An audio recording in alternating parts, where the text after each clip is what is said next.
Atithi Guest. By Rabindranath Tagore. Madalo Babu, Zamindar of Kathalia, was returning home with his family. By boat.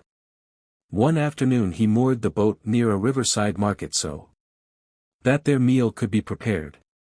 A Brahmin boy came over and asked, "Where are you going, Babu?" The boy was not more than 15 or 16. "Kathalia," replied Madalo Babu. "Could you drop me at Nandigram on the way?" Madalo consented. "What's your name?" he asked. "Tarapada," said the boy. The fair-skinned boy was beautiful to look at. His smile and his large eyes had the grace of youth.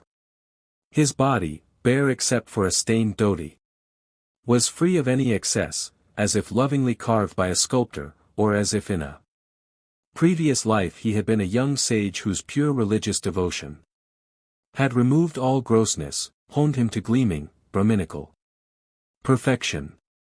"Come and wash, Baba," said Madalo Babu tenderly. "You can eat with us." "Leave that to me," said Tarapada, and without a moment's hesitation he joined in the cooking. Madalo's servant was Hindustani. He was not very good at cutting up fish. One Tarapada took over, and soon had the dish ready, and had cooked some vegetables too with practiced skill. He then took a dip in the river, and, opening his bundle, produced a clean white garment and a small wooden comb. He sleeked his long hair away from his forehead and down to his neck, adjusted his glistening sacred thread, and stepped on to the boat. Madalo Babu invited him into the cabin. His wife and his 9-year-old daughter were there. His wife Annapurna was tenderly attracted to the boy when she saw him, and wondered, "Whose child is he? Where has he come from? How could his mother bear to abandon him?" She placed mats for Madalo and the boy to sit on, side by side. The boy was not a big eater. Annapurna felt he must be shy, and tried to get him to eat this or that, but when he had finished, he would not be tempted to more. He clearly did everything according to his own wishes, but with such ease that there was nothing assertive about him. He was not at all shy. When everyone had eaten, Annapurna sat him next to her and asked him about his background. She didn't gather much. All she could establish was that the boy had run away from home of his own volition at the age of 7 or 8. "Isn't your mother alive?" asked Annapurna. "She is," said Tarapada. "Doesn't she love you?" asked Annapurna. Tarapada seemed to find this question peculiar. "Why shouldn't she love me?" he said, laughing. "Then why did you leave her?" said Annapurna. "She has 4 more sons and 3 daughters," said Tarapada. Tarapada was young, so his life story was brief, but the boy was a complete original. He was his parents' 4th son, and was still a baby when his father died. Despite there being so many in the house, Tarapada was the darling of all. Mother, brothers, sisters, and neighbors doted on him. So much so, that his tutor never beat him. Everyone would have been appalled if he had. There was no reason for him to leave half-starved boys who constantly stole fruit from trees and were thrashed by the owners of the trees. They never strayed from the village or their scolding mothers. But this darling of everyone joined a touring yatra troupe and left his village without a thought. Search parties went out and he was brought back. His mother pressed him to her breast and drenched him with tears. His sisters wept too. His elder brother tried to perform his duty as guardian, but he soon abandoned his feeble attempts at discipline, and welcomed him back with open arms. Women invited him to their houses, plied him with even greater displays of affection. But he would not accept ties, even ties of love. His stars had made him a wanderer. If he saw strange boats on the river, or a sannyasi from a distant region under the local peepal tree, or if gypsies sat by the river, making mats or wicker baskets, his heart would stir with longing to be free, to explore the outside world. And after he had run away 2 or 3 times, family and villagers gave up hope of him. Again he joined a yatra troupe at first. But when the master of the troupe began to treat him almost as a son, and the members of the troupe, young and old, had all fallen for him, and even the people in the houses where they performed, especially the women, began to make a special fuss of him. One day, without saying a word, he disappeared and could not be found. Tarapada was as wary of ties as a young fawn, and was also like a deer in his love of music. The songs of the jatra were what had first lured him away from home.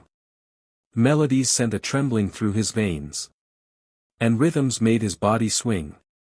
Even as a baby he had shown such solemn, grown-up attention at musical gatherings, sitting and swaying, and forgetting himself, that his elders could hardly restrain their amusement.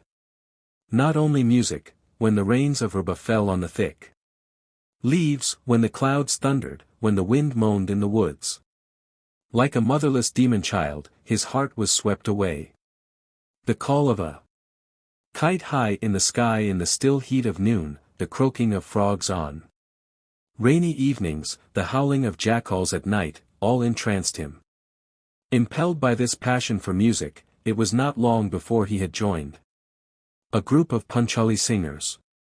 The leader of the group carefully taught him songs and trained him to recite P. Kali by heart. He too began to love him as his own.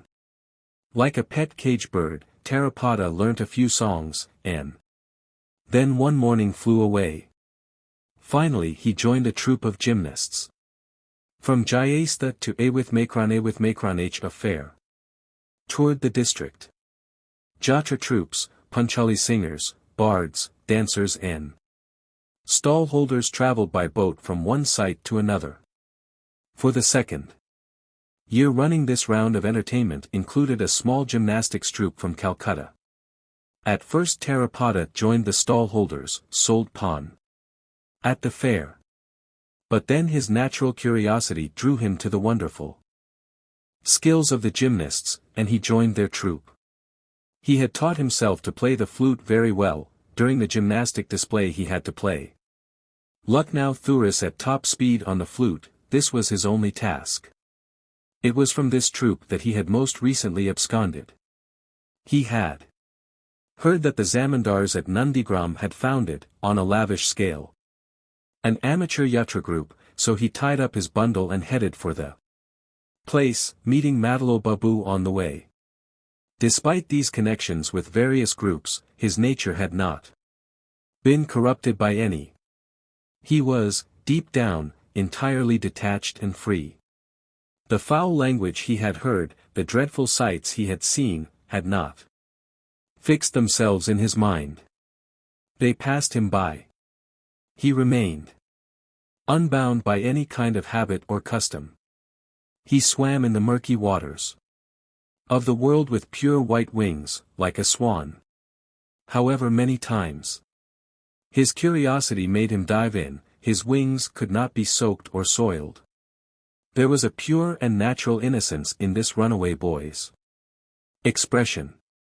So much so, that the worldly wise Madalo Babu invited him in without doubt or question, and with great tenderness. 2. In the afternoon the boat set sail. Annapurna continued to ask the boy kind questions about his home and family. He answered laconically, and then went out on deck to escape. The monsoon river, swollen to maximum fullness, seemed to harry the earth with its reckless turbulence.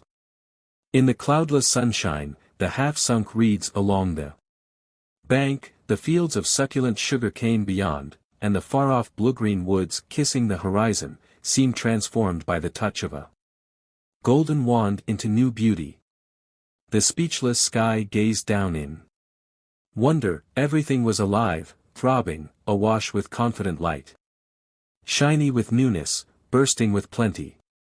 Tarapada took refuge on the roof of the boat in the shade of the sail. Sloping pastures, flooded jute fields, green, rippling late autumn paddy. Narrow paths leading from the Giache with Macrones, and villages shaded by encircling foliage, came one by one into view.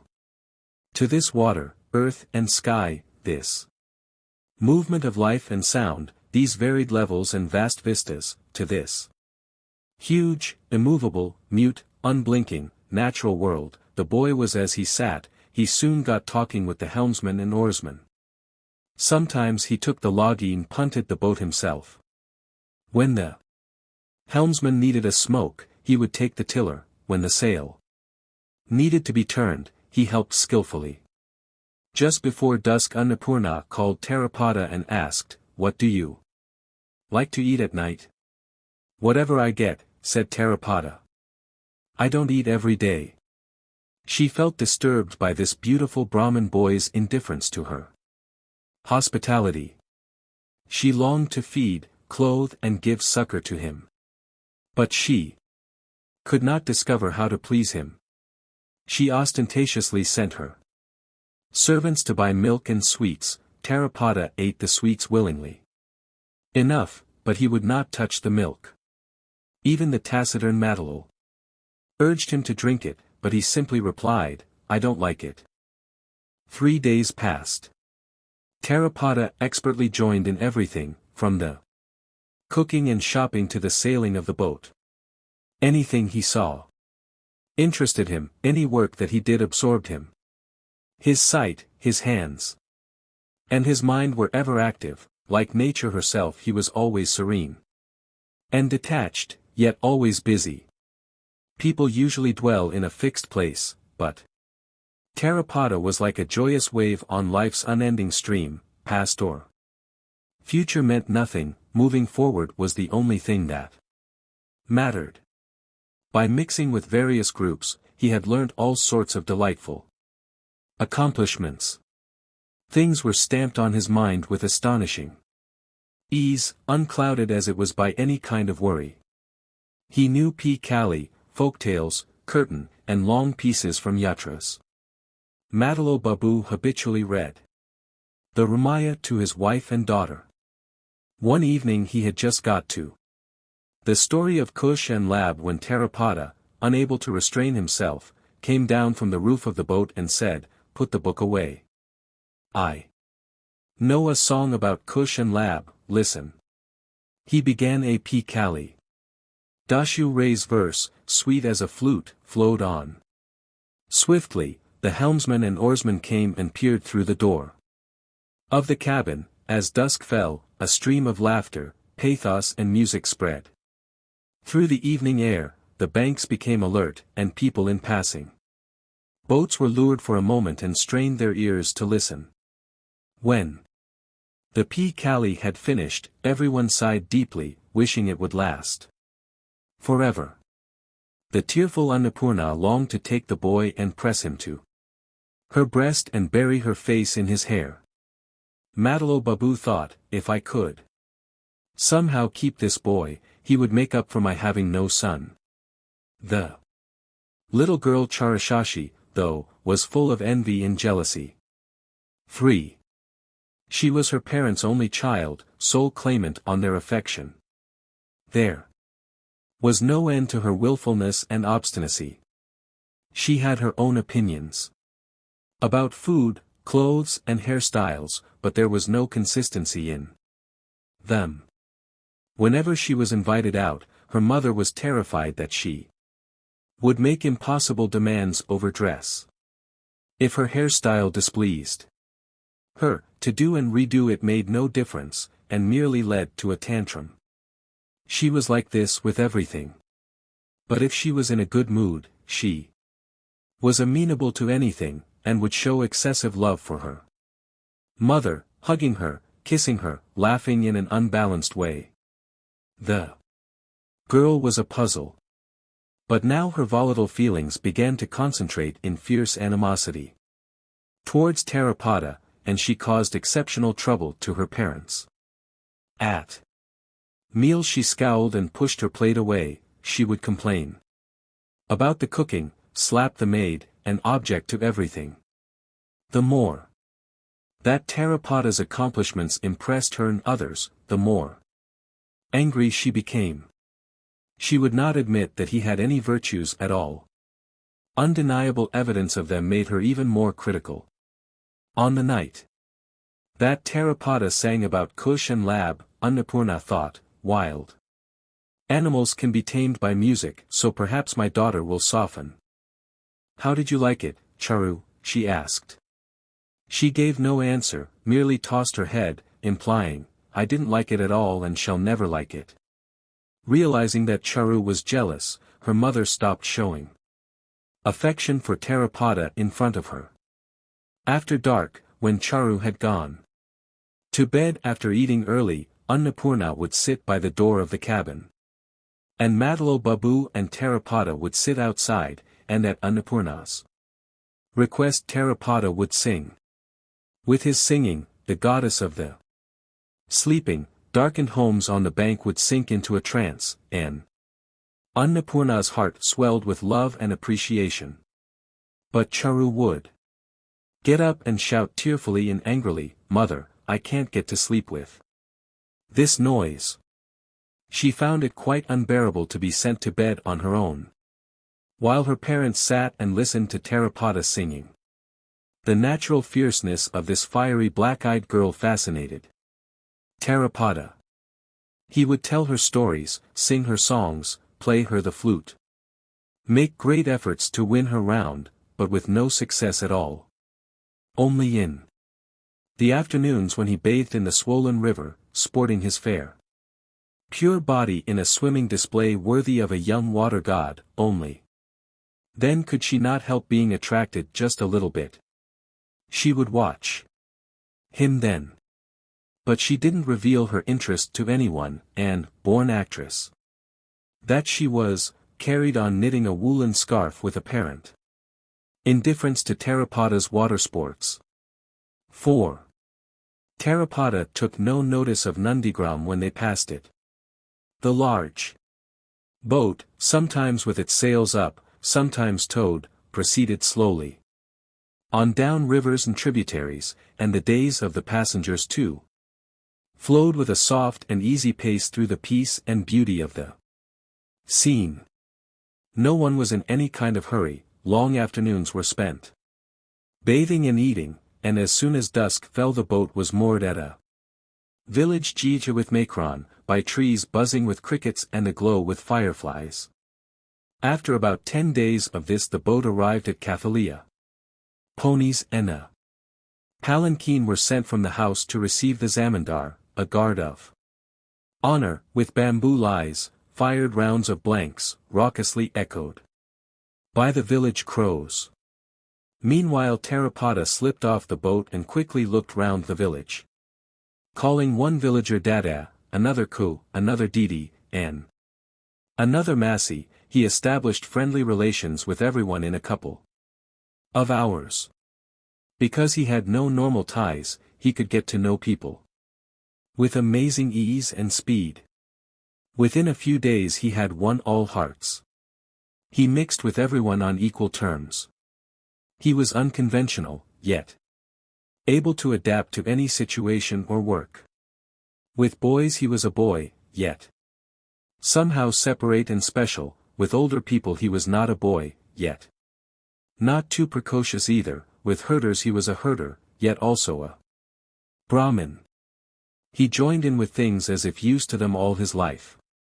He'd be chatting in the sweet shop, the sweet maker would say, "Could you mind the shop for a while? I shan't be long." Cool as a cucumber, Tarapada sat there keeping the flies off the sandies with a sow leaf.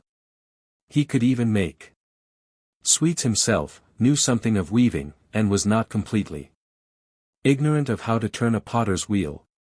Tarapada reigned over the whole village. There was just one young girl whose hatred he simply could not overcome. Perhaps it was because this girl so fiercely wished him to leave that he stayed on so long. But Charashashi now proved how hard it is to fathom even a juvenile female mind. Munchranes. One daughter Sunamani had been widowed at the age of 5, she was Charu's playmate. She had been ill for a while, and had not been able to go out to see her friend. When she was recovered and came to see her again, a rift between them came about for almost no reason. Charu had been speaking at length about Tarapada, she hoped, by saying what a precious asset he was, to astonish and intrigue her friend. But when she discovered he was known to Sunamani, that he called Bamunthakran Masi and that Sunamani called him Dada, when she heard that he not only treated mother and daughter to curtain tunes on his flute but had, at Sunamani's request, made her a bamboo flute, that he'd picked her fruits from high branches and flowers from thorny ones. When she heard all this, darts of fire stabbed her. She had thought of Tarapada as their Tarapada, guarded closely, so that ordinary people might glimpse him yet never be able to grasp him. They would admire his beauty and talents from a distance, and Charashashi's family would gain glory thereby. Why should Sunamani have such easy contact with this singular, divinely favored Brahmin boy? If Charu's family had not taken him in, had not looked after him so, how would Sunamani ever have seen him? Sunamani's Dada indeed. She burned all over at the thought. Why was the Charu who had tried to strike the boy down with arrows of hatred so anxious to claim sole rights over him? Understand this who will. Later that day Charu had a serious rift with Sunamani over another trivial matter. She marched into Tarapada's room, found his beloved flute, and callously jumped and stamped on it. She was still doing so when Tarapada came in. He was amazed by the image of destruction that the girl presented. Charu, why are you smashing my flute? He asked. I want to smash it. I'm going to smash it, shouted Charu with red eyes and flushed face, and, stamping unnecessarily on the already smashed flute, she burst into loud sobs and ran from the room. Tarapada picked up the pieces, turned them this way and that, but it was useless. To wreak destruction on his old, innocent flute was so absurd that he burst out laughing. Charashashi intrigued him more every day. He was also intrigued by the English illustrated books in Madal Babu's library. Tarapada had considerable knowledge of the world, but he could not enter the world of these pictures at all. He tried to do so in his imagination, but found no satisfaction in this. Seeing his interest in these books, Madal said one day, would you like to learn English? You'll understand these pictures then. I would like to learn it, he replied at once. Madal Babu happily engaged the headmaster of the village secondary school, Ramratan Babu, to teach the boy English each evening. V. Tarapada set about learning English with great concentration and retention.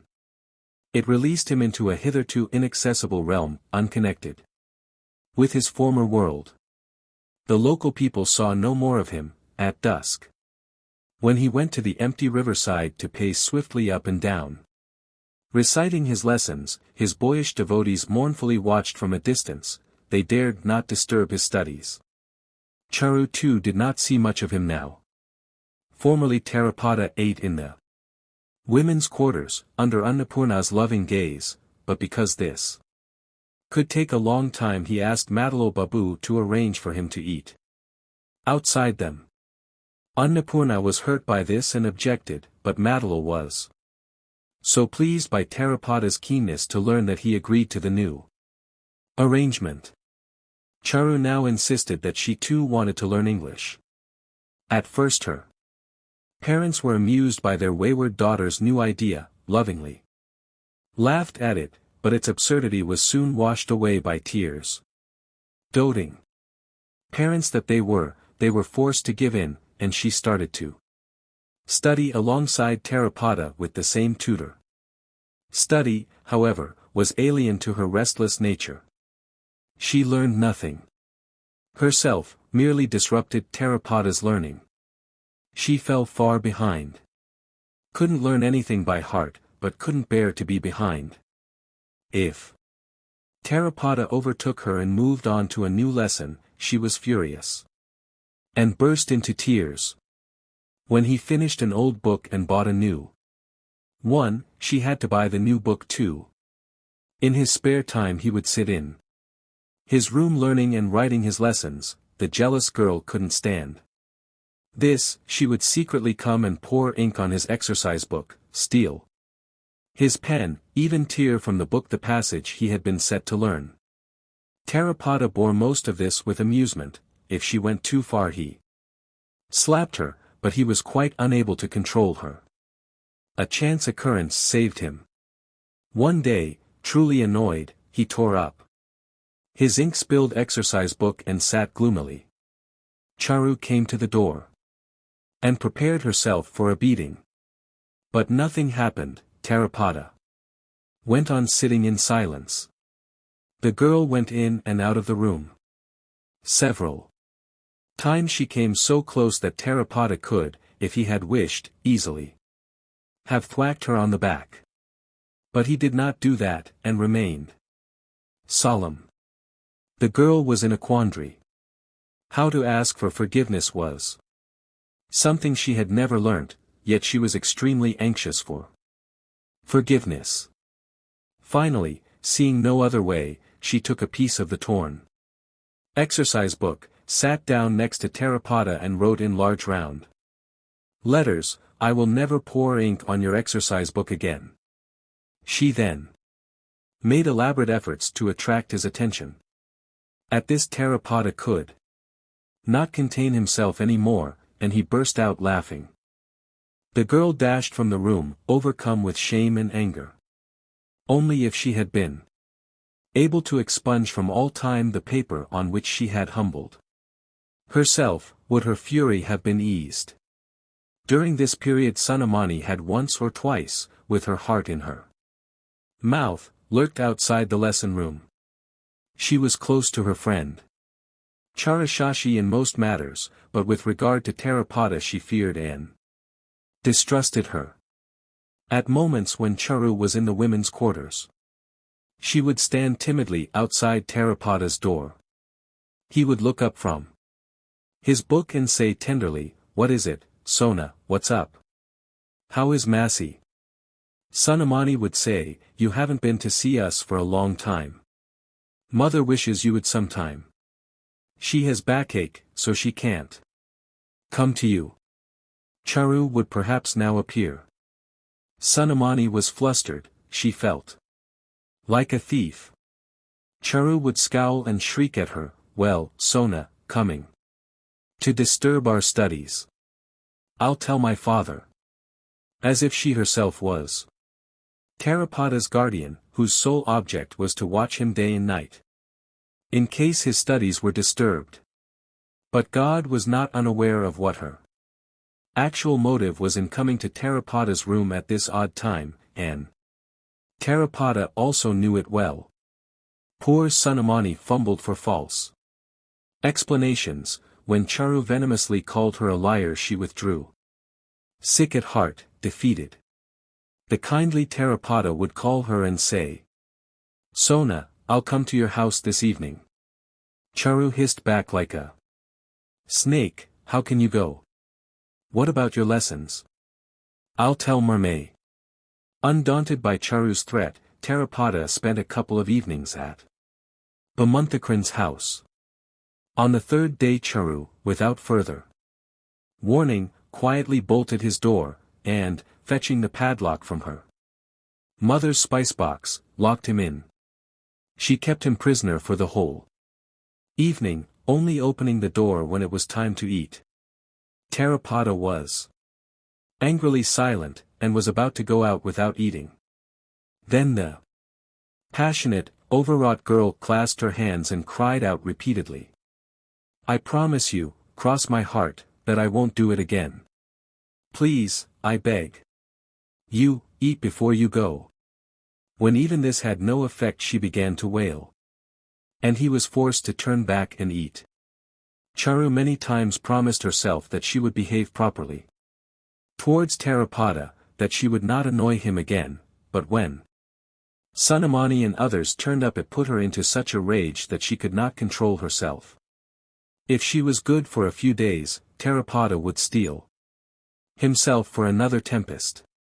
No one could say how the attack would come or on what grounds. There would be a mighty storm, and floods of tears to follow, and after that peace and affection again. 6. Almost 2 years passed like this. Tarapada had never moored himself to anyone for so long. Maybe his studies had a hold on him, or maybe he was changing as he grew up, and a stable existence in a comfortable house had more appeal than before. Maybe the beauty of his study companion, even if she had been constantly bad-tempered, was exerting unconscious influence. Meanwhile Charu had reached the age of 11. Madalo Babu had sought out 2 or 3 good marriage offers. Now that she had reached marriageable age, he placed a ban on English books and outside visits. She kicked up a terrible fuss at these new restrictions. Then one day Annapurna called Madalo and said, "Why search outside for a groom? Tarapada would make a fine husband. And your daughter likes him." Madalo Babu was astonished at this suggestion. "That's impossible," he said. "We don't know anything about his family. She's my only daughter. I want to marry her well." Some people came from the Zamandar's house at Redanga to look at the girl. Efforts were made to dress Charu up. She shut herself in her room and refused to come out. Madalo Babu begged and rebuked her from outside, but without result. Finally he had to lie to the delegation. From Redanga, his daughter had suddenly fallen ill, and could not be seen today. They assumed from this lame excuse that the girl had some kind of defect. Madalo Babu started to reflect that Tarapada was indeed good to look at, good in every outward aspect. He could keep him at home, so his only daughter would not have to go to someone else's house. He realized that his truculent daughter's foibles, which he and his wife could smile at, would not be received so well by in-laws. After lengthy discussion, Madalo and Annapurna sent a man to Tarapada's village to find out about his family. The information came that it was poor, but high caste. Madalo Babu then sent a marriage proposal to the boy's mother and brothers. They were well pleased, and agreed to it at once. Back at Cathalia, Madalo and Annapurna discussed the day and hour of the wedding, but the naturally cautious Madalo kept the whole matter secret. Charu, though, could not be restricted. She sometimes burst into Tarapada's room like a cavalry charge, disturbing his studies with crossness, eagerness or scorn. Sometimes, detached and independent. Though he felt a strange stirring in his heart at this, a sort of electrical impulse. Till now he had floated lightly and serenely without impediment on time's stream. Sometimes now he was snared by strange, distracting daydreams. He would leave his studies and go into Madalo Babu's library and flick through the pages of the illustrated books. The imaginary world which he mixed with these pictures was much changed. Much more highly colored than before. He could not laugh at Charu's strange behavior quite as he had done in the past. When she was bad. He never thought of beating her now. This deep change, this powerful feeling of attraction, was like a new dream. Madalo Babu fixed the wedding for the month of Raba, and sent word to Tarapada's mother and brothers, but he did not inform Tarapada himself. He told his Mokhtar in Calcutta to hire a trumpet and drum band. And he ordered everything else that would be needed for the wedding. Meanwhile at Kurolkata, on the Nag family estate, a famous chariot festival was due to be held. One moonlit evening Tarapada went to the ghat and saw, on the swift flood tide, boats with merry-go-rounds and yatra troops, and cargo boats rapidly making for the fair. An orchestra from Calcutta was practicing loudly as it passed. The yatra troupe was singing to violin accompaniment, shouting out the beats. Boatmen from lands to the west split the sky with cymbals and thudding drums. Such excitement! Then clouds from the east covered the moon with their huge black sails, an east wind blew sharply, cloud after cloud rolled by, the river gushed and swelled, darkness thickened in the swaying riverside. Trees, frogs croaked, crickets rasped like woodsaws. To Tarapada the whole world seemed like a chariot festival, wheels turning, flags flying, earth trembling, clouds swirling, wind rushing, river flowing, boats sailing, songs rising. There were rumbles of thunder, and slashes of lightning in the sky. The smell of torrential rain approached from the dark distance. But Cathalia village next to the river ignored all this. She shut her doors, turned out her lamps and went to sleep. The following morning Tarapada's mother and brothers arrived at Cathalia, and that same morning 3 large boats from Calcutta, laden with things for the wedding, moored at the Zamindar's ghat, and very early, that same morning, Sunamani brought some mango juice. Preserve 1. In paper and some pickle wrapped in a leaf, and timidly stood outside Tarapada's room, but Tarapada was not to be seen.